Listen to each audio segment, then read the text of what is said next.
আসামের সিচুয়েশনটা তো সবাই জানা, নতুন করে কাউকে জানানোর প্রয়োজন নাই।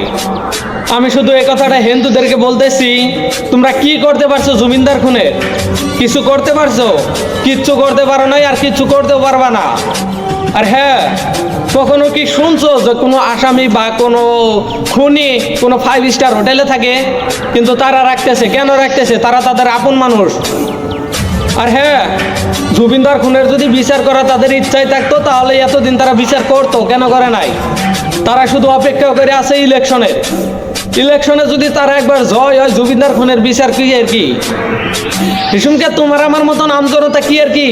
তারাই সরকার, তারাই সব কিছু।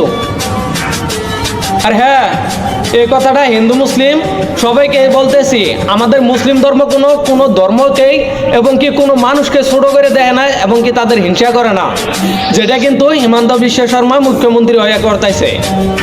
তিনি মুখ্যমন্ত্রী, তারে কারা বানাইছে? তোমার আমাদের মতন আমজনতাই তারা মুখ্যমন্ত্রী গতিতে বসাইছে। আর হ্যাঁ, একটা কথা মাথায় রেখো, যে আমজনতা তোমারে মুখ্যমন্ত্রী পদে বসাইছে, ওই আমজনতা চাইলেও কিন্তু তোমার অঙ্গনে নামায় আনতে পারবো। কথা বুঝতে পারছো?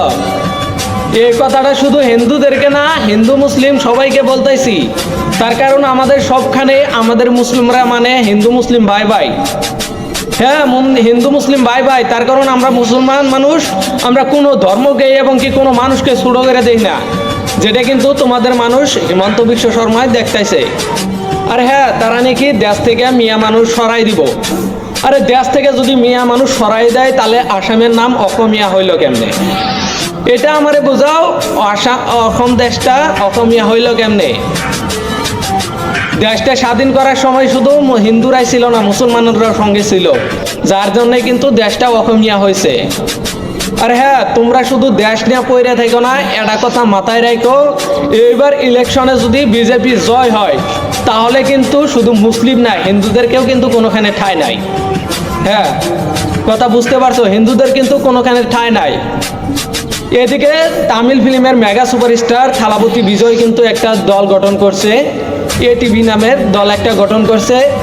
একটা কথা এটা চোখ মুজা বিশ্বাস করতে পারো, যদি তামিল ফিল্মের মেগা সুপারস্টার যদি থালাপতি বিজয় যদি দেশের সরকার হয়, তিনি যদি প্রধানমন্ত্রী গদিতে বসতে পারেন, তাহলে একটা কথা নিঃসন্দেহে বিশ্বাস করে নিতে পারেন যে আমাদের হিন্দু এবং মুসলিম কারো উপরে দেশ ও বিদেশে কখনোই অন্যায় অত্যাচার চলবে না।